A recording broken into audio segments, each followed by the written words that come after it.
Bienvenidos y bienvenidas a este podcast sobre la crítica del cine. Mi nombre es Del y seguro no pueden creer que subo otro podcast en menos de una semana y les juro que yo tampoco.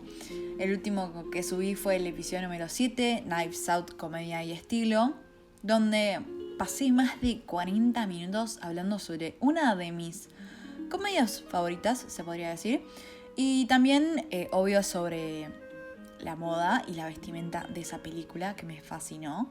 Y lo pueden escuchar en YouTube o Spotify buscando Crítica del Cine. Pero el podcast de hoy no es un podcast cualquiera, es un mini podcast, ya van a entender por qué.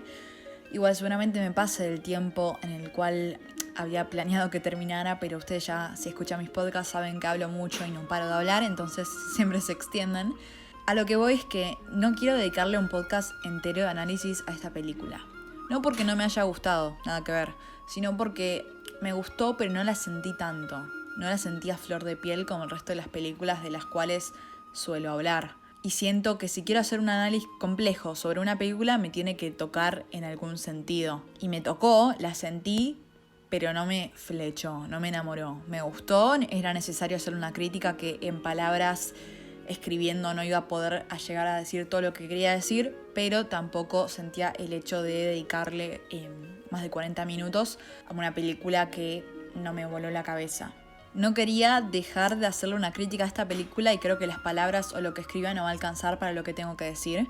Por eso inauguré esta nueva sección, llamada Mini Podcasts, donde hago críticas no tan largas sobre películas que me gustan, pero no me matan. I think you're bending things. Huh? What? Did you say something? I don't think so. Weird.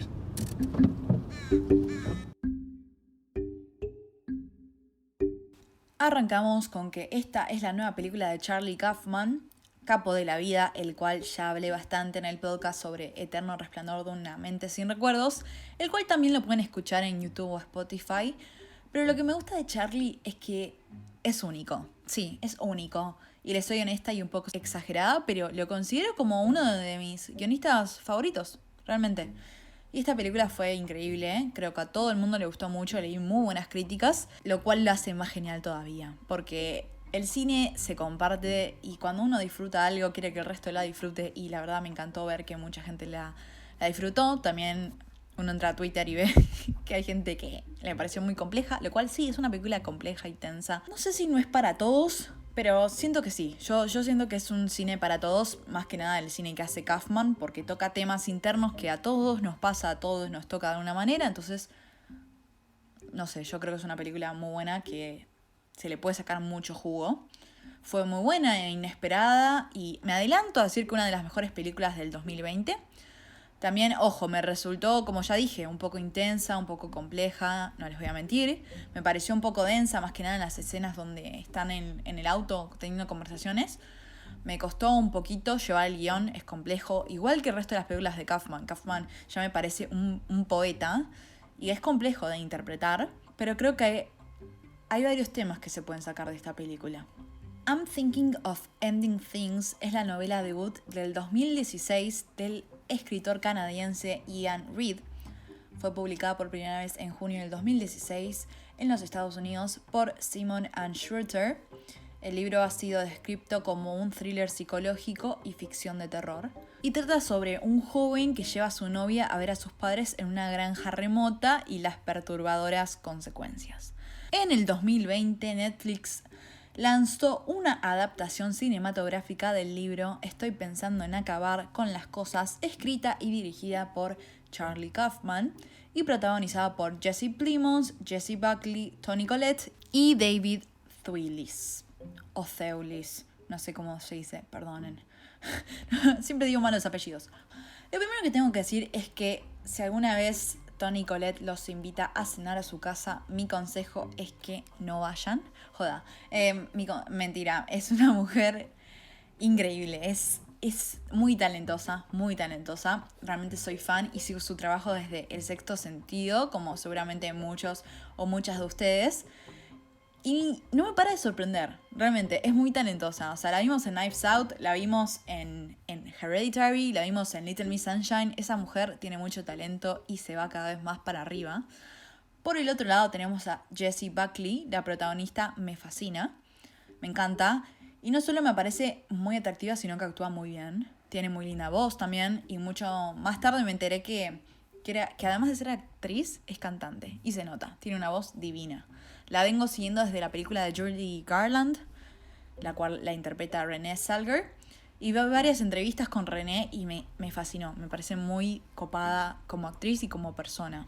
En realidad la principal iba a ser Brie Larson. Ella había sido cast para ser la protagonista, pero por problemas de horario no quedó como la protagonista. Y muchos de ustedes votaron en una encuesta que hice en Instagram que la veían como la principal y yo ni loca, no la veía en el papel ni loca. Y me gustó que le hayan dado la oportunidad a una actriz no tan conocida. Después por el otro lado tenemos a Jesse Plemons, el hijo de Al Pacino en The Irishman. Creo que es el típico actor que uno lo ubica y lo ve en un montón de películas, pero nunca sabe el nombre. Y hace poquito me enteré que está casado con Kirsten Dunst y me quedé helada porque no tenía ni idea. Y yo el gossip de Hollywood lo sigo bastante seguido. Y por el otro lado tenemos a David Thewlis, que no sé ni siquiera qué decir de ese hombre. Me encanta y les cuento que Lupin es uno de mis personajes favoritos de Harry Potter, así que creo que con eso ya dije todo. La verdad que es un alto cast y alto director, guionista y productor.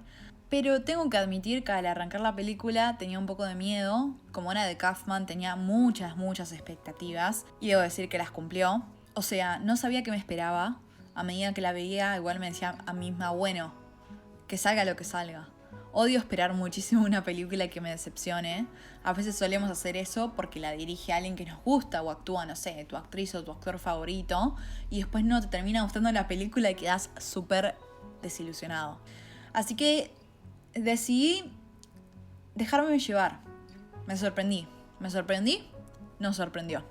La verdad que dije, qué carajo toda la película, no entendía nada. Empecé a generar teorías mientras la veía, trataba de entender por dónde iba. Sabía que era un thriller psicológico, pero trataba de buscarle la vuelta y no entendía. Veía que los padres de Jake, el principal, depende del cuarto al que entraban, se hacían más jóvenes o más viejos. Veía que la ropa de Lucy, Amy, Cindy, o no sé, vamos a decirle Jessie Buckley, que es la protagonista, iba cambiando depende del cuarto al que entraba. Veía que los colores de su ropa no eran los mismos. Me sonaba rarísimo, no entendía nada. Ninguna de las teorías que podía generar en mi cabeza podían tener sentido. También la confusión de los nombres. A veces Jake le decía Amy, a veces Lucy, a veces Lucretia. Y la protagonista no le decía nada. Me parecía muy raro. Cada vez que la novia, la protagonista, pensaba, parecía que Jake la escuchaba, porque siempre le preguntaba en qué pensaba y era muy raro, me parecía muy siniestro. Yo decía, le está leyendo la mente, no entendía a dónde iba. Era muy raro y me daba sospechas. Y ni hablar de la primera escena donde ella está esperando a que Jake la buscara y se escucha una voz de fondo. Alguien nos susurra. Y esto me sonaba a como si fuese su conciencia. Les tiro ahí un centro, que por ahí también a alguien le pasó, que de entrada me di cuenta que el conserje era Jake, porque el empapelado de la casa era el mismo que el empapelado de las casas de sus padres. ¿A qué me refiero? El empapelado de la casa de los padres de Jake era ese famoso tapizado de flores que giran alrededor del verde y del rosa. Y cuando aparece el conserje desayunando en una de las primeras escenas, también era el mismo tapiz. Entonces, de entrada supuse que eran la misma persona, pero nunca podría haber imaginado todo lo que vino después. Bizarra, intensa, me ponía incómoda por momentos, no sabía a dónde iba, y debo decir que el lenguaje era bastante complejo, me costaba seguirlo. Pero esto también va con la magia de Kaufman, como ya dije antes. Y voy a arrancar con un análisis de la película. Pensé en resumirla, pero creo que si estás escuchando el podcast es porque la viste hace poquito y no entendiste nada, al igual que yo. Entonces nos toca ahora analizarla juntos y voy a arrancar con algo polémico o quizás no. Porque yo creo que si uno sigue las películas de Kaufman se dan cuenta que tiene un estilo. Él va más allá. Toca temas en los personajes que nos hacen sentir propios. ¿Y a qué voy con esto? La película toca temas como la idealización, la soledad, el éxito, la idealización sobre uno mismo, la idealización sobre el amor, la depresión, el no ser suficiente, el existencialismo y yo creo que en un punto el suicidio, la miseria humana. O por lo menos yo la sentí de esa manera. Una vez que terminé la película y me puse a leer las 500 teorías sobre la película, obvio que me quedó más clara. Igual dicen que si lees el libro se te aclara muchísimo más. Pero fui al más allá, la sobreanalicé. Igual creo que si la analizamos desde el punto de vista de Kaufman, tiene mucho más sentido. Llegué a la conclusión de que él toca estos temas, que los hacen más personales y a nosotros nos hace vivirla de otra manera. Y bueno, por eso digo que la sentí más a la película como un drama. O sea, es un thriller psicológico, pero va más allá. I'm Thinking of Ending Things se cuenta desde la perspectiva de la novia. Sin embargo, justo cuando nos la presentan, también nos encontramos con un anciano o un viejo junto a la ventana que susurra algo. Y también se repite cuando a ella la llaman. Le decimos la novia a este personaje porque Jake le dice varios nombres y no sabemos cuál es el verdadero. Lo cual esto también nos hace dudar sobre el existencialismo y si de verdad existe este personaje. En paralelo a la visita de ella y Jake a la casa de sus papás, también vemos la historia de un conserje. Y nos preguntamos, ¿quién es y qué hace él en esta historia? Siguiendo las varias pistas que quedan en la película, llegamos a la conclusión de que este conserje no es otro que Jake y que todo el escenario con su novia es solo un producto de su imaginación. Los padres de Jake murieron hace mucho tiempo y él vive solo en esa casa y trabaja como conserje. Creo que varias cosas delatan que él es Jake, como el tapizado de su casa. Por lo menos fue lo primero que a mí me hizo pensar que él era ese personaje. Después también como hablaba de los niños, hay una escena que él habla sobre los niños, la escuela, dice que las niñas se reían de él, cómo hablaba de las obras de teatro que conocía, y mismo hablaba de que las repetían constantemente y no sabíamos a qué se refería, pero después tiene todo mucho más sentido cuando sabemos que trabaja en una escuela, en un colegio. Cuando él era joven no era popular, ni siquiera amigable, pero era trabajador. Y bueno, estas son algunas de las cosas que dice su madre y nos las remarca constantemente cuando se las dice a su novia. Ella remarca que él no era ni sociable ni tenía amigos. O sea, nos damos cuenta ya cómo era el personaje y cómo estaba destinado también a ser. Se nota que esas cosas le marcaron porque si después nos damos cuenta que era todo un producto de su imaginación, que su madre recalque en esas cosas, nos damos cuenta que lo marcaron de alguna manera y por ahí hasta lo condicionaron a él. Lastimosamente, el giro de los acontecimientos lo mantuvo en su pequeño pueblo y se sintió reducido a vivir la vida de un don nadie. Reflexionando sobre su aislamiento y soledad, él comienza a preguntarse qué habría pasado si hubiese pedido el número de la chica que una vez vio en una noche de trivia en la facultad. O sea, es una locura. El hecho de que nunca lleguemos a conocer el nombre de la novia es prueba suficiente de que es un personaje al que no se puede confiar. La llaman con varios nombres parecidos a Lucy y no le importa que la gente siga confundiéndose su nombre. Jake incluso la llama Ames, abreviatura de Amy en un momento, y ella ni siquiera lo corrige, o sea, es todo muy sospechoso. Además, por sus conversaciones parece que ambos están en el mismo campo de trabajo o estudiaron lo mismo en la universidad. Dice que es poeta, pero tampoco le presta atención a Wordsworth. Habla de sus pinturas, pero luego resulta que son pinturas de Jake. En un momento ella dice que estudia física, en otro biología, en otro escribe artículos para un diario. Es constantemente una mezcla de acontecimientos, palabras y carreras que mezclan a nosotros los espectadores, nos hacen dudar sobre todo. Y finalmente podemos empezar a dudar sobre la existencia de la novia cuando en la escuela habla con el conserje y habla de Jake como una interacción pasajera. Teniendo en cuenta todo esto, además del hecho que ni siquiera podía describir a Jake, tiene sentido de que ella no sea su novia. Jake nunca le había hablado, aunque pensaba mucho en ella, pero como era tímido, nunca tuvo el valor de acercarse a ella y hablar con ella.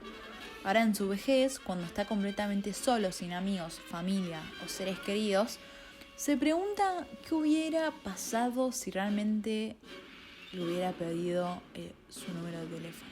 La protagonista constantemente dice "I'm thinking of ending things". Y ahí es cuando les digo que la película toca temas bastante profundos y oscuros. I'm thinking of ending things significa terminar con esta fantasía o terminar él con su propia vida. Él se siente miserable. Y para vivir una vida que imagina debe estar muy cuerdo o muy sano mentalmente. Pero ojo, quiero resaltar que esto me pareció bastante humano, porque ¿cuántas veces nosotros imaginamos cosas que nunca pasaron o van a pasar? ¿Cuántas veces nosotros como humanos nos agarramos de algo y imaginamos o flasheamos en nuestra cabeza cómo deberíamos haber actuado o cómo hubiésemos hecho en otro momento? No sé si se entiende, pero ¿cuántas veces nos replanteamos qué hubiésemos cambiado de una actitud nuestra o de una situación? Obvio que igual en esta película está llevado a un extremo, pero esto creo que pasa más de lo normal. Overthinking es normal. I'm thinking of ending things. Ellos son la misma persona, ella es un producto de su mente. Esto también nos lleva al momento en que la novia mira la foto de Jake y se va a sí misma. También reconoce el columpio fuera de una casa y también reconoce a una de las chicas en la heladería, aunque no las había visto antes. Pero esto es porque Jake los conoce o las conocía. Ya lo había visto antes. Y como todas esas cosas vienen de su mente, ella también es producto de su imaginación. Al final de I'm thinking of ending things, después de que Jake la deja en el auto, la novia lo sigue y se encuentra con el conserje. Después de una breve conversación con él, busca a Jake y ahí es cuando vemos una rutina de baile enfrente a nosotros, que no entendemos nada, pero a partir de ese momento Jake y la novia toman caminos separados y encontramos al conserje que termina solo en su camioneta. Comienza a congelarse y luego, después de una función animada de la misma heladería en la que habían estado Jake y su novia, ve a un cerdo que lo lleva de regreso a su escuela. Yo creo que el cerdo es bastante fundamental, o sea, todo pensemos lo que pasa en la cabeza de Jake, ¿no? El cerdo, ¿por qué no había más cerdos en la granja de la cual él se crió? Porque un día su padre fue a ver a los cerdos y como no los había visto por mucho tiempo, los dio vuelta y estaban llenos de gusanos. Los estaban comiendo vivos, se estaban autocomiendo vivos. Y creo que eso, en su niñez, lo marcó de otra manera. En la casa podemos observar un montón de figuras de cerdos, de imágenes de cerdos. Y cuando el conserje vuelve a la escuela, sigue a un cerdo. O sea, ese acontecimiento lo marcó de verdad. Por eso se confunde en su memoria. En la siguiente escena encontramos una versión más antigua de Jake. Su madre, su padre, su novia y a todos los demás, a las demás personas que él ya había conocido. Después de dar su discurso de aceptación al premio Nobel, comienza a cantar. Nosotros no entendemos nada ni sabemos a dónde va la película. Pero cuando termina, vemos un auto enterrado en la nieve afuera de la escuela. Lo único que parece tener sentido ahí es el hecho de que Jake pasó toda su vida solo, en la soledad. Tenía planes para su vida, pero nunca llegó a cumplirlos. Tenía el deseo de ser grandioso, de recibir aplausos, visibilidad, pero nunca recibió nada de esas cosas en su vida.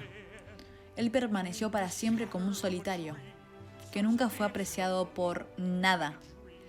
Incluso en su imaginación pensó en que su novia secretamente deseaba dejarlo. Entonces un día había esperado poder cambiar todo esto. un día pensó que sería reconocido y celebrado. Y luego todos de los que se ha enfrentado al ridículo o ha tratado de enorgullecerle, lo reconocerían a él y a sus talentos. Quería algún día recibir lo que nunca tuvo en su vida: ser escuchado y ser visto. No pudo conseguir esto en la vida real, pero sí lo consiguió en su imaginación. Fuerte, fuerte, fuerte, fuerte. Y acá es cuando digo que Kaufman nos habla a nosotros y toca temas reales, oscuros, la soledad, el miedo que le tenemos. Y acá vemos un claro ejemplo. Vemos algo que creo que todo el ser humano le tiene miedo, y es al estar solos. Obvio que llevado a un extremo, porque nos muestra de una manera cruda lo que es la soledad en sí. Termina solo, sin nadie, más que los productos de su imaginación. Pero también Kaufman nos habla del éxito y de la idealización de este. De la frustración de no haber logrado lo que quería. De la frustración de no haber sido nadie en esta vida. Por eso, como ya dije antes, sí, es un thriller psicológico, pero es súper deprimente. Porque son miedos que todos tenemos. Es el miedo a que nuestro plan de vida no salga como nosotros esperamos. Al no lograr nada de lo que quería, solo le quedó soñar. A veces, solo nos queda imaginar cosas que nunca pasaron para sentirnos mejor con nosotros mismos. Porque en nuestra mente nadie te va a negar pensar. Por algo se dice que soñar es gratis. Porque en nuestra mente es el único lugar donde realmente podemos hacer lo que queramos. Queda soñar e imaginar nuestra vida ideal, también de una manera para que sea más reconfortante. Siento que a veces tendemos a imaginar cosas que quisiéramos que nos pasaran o hubiésemos querido que nos pasen, como también a nosotros como seres humanos sentirnos mejor con nosotros mismos y que sea más reconfortante. Nuestra mente es nuestro lugar libre, es nuestro mundo aparte. Siento que no solo podemos hacer lo que queramos e imaginar lo que querramos, sino que también ser 100% nosotros mismos. De cualquier manera, Jake era realmente muy inseguro y ni siquiera en su cabeza podía darse ese lugar de sentirse bien con él. No sabemos si esto se debe a su familia, a su entorno, a su niñez o a su adolescencia, o tal vez la persona es así en sí, pero ni en su cabeza él se siente bien. Está constantemente dudando sobre él y hasta mismo de su novia, como nunca se siente él suficiente y está constantemente pensando en esto de que su novia quiere terminar las cosas o que ella no está realmente satisfecha o segura con él. O sea, él mismo duda sobre él mismo. Él duda de su mente y de los productos de su imaginación. También otro tema que quiero destacar es el tema este de la idealización, que es algo que se menciona varias veces en la película y también es algo, como ya dije antes, que se muestra varias veces. La idealización de cómo hubiese sido su vida, la idealización de cómo hubiese sido el estar en pareja, la idealización del éxito, la idealización en sí de una vida totalmente diferente, de una vida que él no pudo tener. También quiero resaltar que la palabra idealización tiene como una connotación positiva, la cual que me parece que todo lo que está idealizado, desde mi punto de vista, es negativo porque no es real. Tendemos a idealizar relaciones, a idealizar personas, a idealizar situaciones que terminan siendo totalmente lo contrario, porque nunca nada de lo que nosotros proyectemos en nuestra cabeza va a terminar siendo exactamente eso que querramos. No sé si se entiende porque es medio complejo de explicar, o por ahí no, y son las palabras que utilizo, pero nunca lo que es producto de nuestra mente o lo que nosotros pensemos que va a ser algo va a terminar siendo de la misma manera. Y está en uno en experimentar y en vivir las cosas para que deje de idealizar y se dé cuenta de algo más crudo o algo más real. Por eso Jake, al no tener una relación nunca. Lo veo desde el lado de lo que es relación y idealizar a una persona es más fácil de explicar. Pero Jake, al nunca haber tenido pareja, no sabe lo que es tener una pareja, tener una relación, tener un vínculo. Entonces tiende a idealizar las cosas que lo rodean. Los seres humanos tendemos a romantizar una vida que tenemos y que no tenemos. Kaufman nos habla de lo que somos y qué deseamos. Nos hace cuestionar nuestra existencia, lo que queremos y qué somos. En esta película trata estos temas que creo que constantemente se representan en el ser humano y en la vida, porque son cuestiones que nos cuestionamos todos los días. Son cosas que nos preguntamos, cosas que analizamos, cosas que solemos y tendemos a hacer. Volviendo a la película, en cuanto a lo que finalmente le sucede a Jake es que muere de hipotermia. También es una forma interesante de vincularlo con la novia, que se pregunta si puede morir de hipotermia en una parte de la película, cuando Jake la deja en el auto. Luego se abre camino hacia la escuela para no salir nunca de ella, al igual que el conserje cuando vuelve a la escuela y nunca vuelve a salir de allí.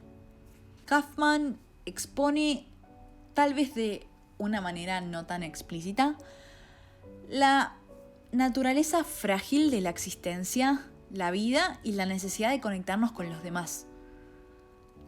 A diferencia de la novela original, la cual tiene una estructura bastante básica de inicio, desarrollo y desenlace, que nos permite a nosotros saber qué es lo que está pasando hasta el final, Kaufman toma a lo que sostiene esta historia y lo moldea para crear su propia alegoría personal. Una en la que busca cierta forma de comprender qué es lo que hacen las personas para mantenerse unidas. Con respecto a los efectos de la soledad, Kaufman no busca satisfacer al espectador, sino que éste la entienda. Para él, la mente es una entidad viviente, la mayoría de las veces separada del cuerpo, y que se lanza con una secreta búsqueda de autosatisfacción imposible de definir.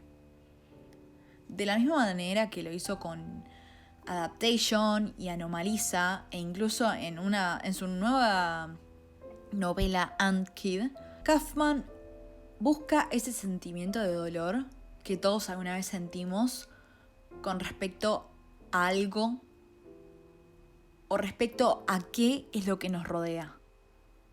Y esto es lo que me gusta a mí de él. Nos dio un thriller psicológico que nos vuela la cabeza en el sentido de la historia, pero que también nos vuela la cabeza desde el lado profundo. No nos quedamos en qué pasó en la historia, sino que vamos más allá. No sé si se entiende esto, pero los thrillers psicológicos no tienden tanto a ir a lo profundo desde el lado de lo existencial. O sea, lo que hace el género es hacernos cuestionarnos nuestra vida, nuestra existencia, pero no tocando la profundidad del ser humano. Kaufman lo que hace es tocar temas profundos que nos hacen reflexionar sobre nuestra vida y lo que sentimos en sí. Nos hace sentir más cosas que el tratar de descifrar qué es lo que está pasando en la historia. Obvio que hay thrillers psicológicos que tratan, sobre enfermedades mentales, que tocan temas profundos y nos hacen cuestionarnos un montón de cosas sobre nosotros y sobre la vida. Pero lo que voy es que hay otros thrillers psicológicos que es más una vuelta de tuerca, no sé si es el término. Pero lo que hace Kaufman es, dentro de un thriller psicológico, es hablarnos sobre la soledad, sobre el amor, sobre lo que nos pasa. Y eso es lo que más me gusta de sus obras, que van más allá y que tienen mucho jugo para sacar. Por eso digo que esta película no la viví ni la sentí como un thriller psicológico, más allá de que sea un thriller psicológico. O sea, entiendo, la primera vez que la vi no entendí nada y creo que nadie entendió nada, pero va más a lo profundo. Sí, el thriller psicológico se resuelve cuando nos demos cuenta que es todo un producto de la imaginación de Jake. Pero lo que hace Kaufman es darnos más que eso, es darnos la posibilidad que una vez que resolvimos el thriller psicológico, naveguemos, por así decirlo, más adentro y le saquemos más jugo a la historia.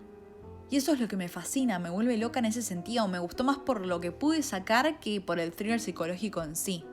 Porque son temas que nos hablan a nosotros que están mezclados inconscientemente en la historia.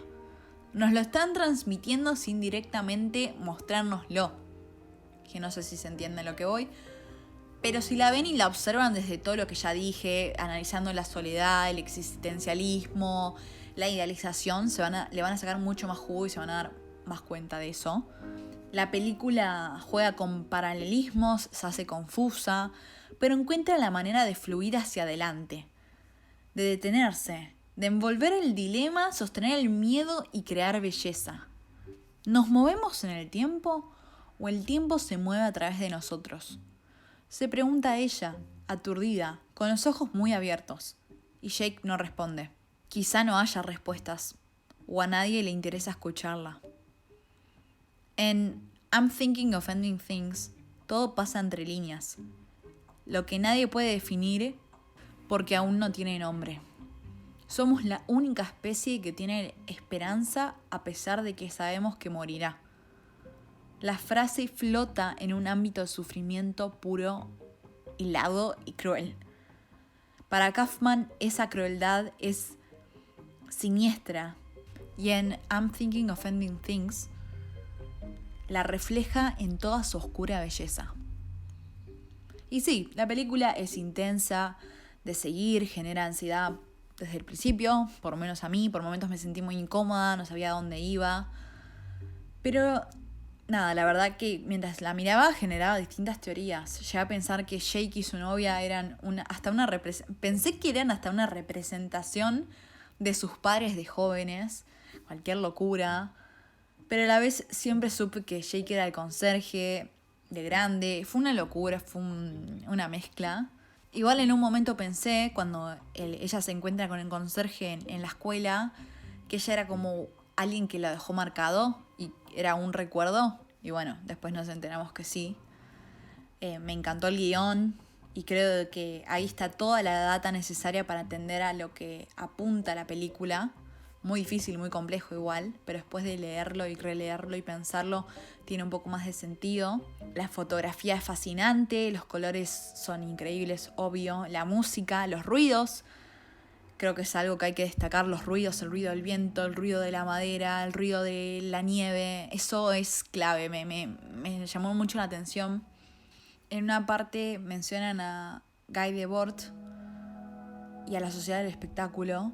Me pareció muy inteligente que tomen ese tema porque es un análisis sobre nuestra sociedad y sobre quiénes somos, cómo somos en definitiva el producto de lo que consumimos y cómo de alguna manera prácticamente ya nada es original, ni nuestras ideas, ni nuestras acciones, y solo vivimos y nos revivimos los unos a los otros y las creaciones de otros. Cómo nos convertimos en una representación de lo que aparentemente somos. Y todos estos temas creo que se reflejan en lo visual perfectamente. Es como si la idea fuese justamente esto de jugar con el espectador, de dar apariencias sin sentido y desorden, sutilmente, representado por la conversación, sobre todo la interna, la de la protagonista. Y en las escenas se van mezclando distintos géneros con cortes de tensión que te deja esperando desenlaces que normalmente son obvios en determinados momentos, y es exactamente eso lo que quiere representar la idea. No sé si se entiende mucho, pero siento que sutilmente nos mezclaban las cosas a propósito como para no caer en lo cliché y también para darnos una idea de lo que son los personajes y lo que somos nosotros los seres humanos en sociedad. Me pareció todo una mezcla de productos que consumimos. El personaje en sí, cuando habla sobre la poesía, cuando habla sobre lo del hueso, cuando vemos su cuarto de pequeños, toda una mezcla realmente de una sociedad en un personaje. Por ahí esto es un poco confuso, pero por ahí les recomiendo leer La sociedad del espectáculo de Guy Debord para entender un poco cómo es el ser humano o cómo es la persona en sociedad en sí. Pero bueno, la película es confusa, es difícil de entender. Yo la traté de analizar más allá. Hay que leer el libro para entender un poco más, pero me gustó la película en sí y la magia de Charlie Kaufman. Yo les digo, yo no me iba a quedar con un análisis de la película como, bueno, un thriller psicológico y ya, esto producto de su imaginación y ya. Siento que hay que ir más allá. Charlie Kaufman, si vieron sus películas anteriores, no se queda en una sola definición. No, nada que ver. Hay que explotar las películas, hay que explotar lo que muestra, porque todo tiene un mensaje interno que nos hace a nosotros como personas identificarnos. Y eso me encanta. No hay nada más lindo que una película y que uno se identifique en algo, porque nos hace sentir más reales y más conectados con eso que vemos. Más con el cine, que bueno, es una de mis cosas favoritas, pero te hacen sentir más unido. Y también siento que todos disfrutamos mucho más cuando vemos algo que nos toca de alguna manera personalmente a nosotros. Así que eso es mi análisis de hoy, por eso les dije, es bastante corto igual, pensé que iba a hablar un poquito más. Este mini podcast que no iba a alcanzar en palabras ni me iba a alcanzar en la caption de Instagram, así que tenía que dedicarle un podcast, más porque saben que estoy loca por Charlie. Así que eso fue todo por hoy, espero que lo hayan disfrutado. Siempre estoy abierta a que me manden por mensaje directo interpretaciones, porque por ahí esta es mi interpretación personal sobre la película y hay otros lo vieron con otros lo vieron con otra mirada. Me pueden escribir por mensaje directo, por donde sea. Pueden escuchar el resto de mis podcasts en Spotify, buscando Crítica del Cine, en YouTube, buscando Crítica del Cine, en iVoox también. Tengo TikTok, pueden seguir TikTok, Crítica del Cine en todos lados. Muchas gracias por escucharme, espero que les haya gustado la película porque me pareció bastante interesante y con mucho jugo que se puede sacar, como ya dije muchas veces, reiteradas veces. Pero está muy buena y estuvo muy interesante sacarle el jugo a Kaufman, que encima me encantan sus películas, por eso me dejé llevar y me terminó de gustar. Les digo, no me fascinó, no es mi favorita ni loca de él, pero me pareció muy interesante y me gustó no quedarme en lo básico. Espero que hayan disfrutado esta crítica y nos vemos la semana que viene con otro podcast de Crítica del Cine.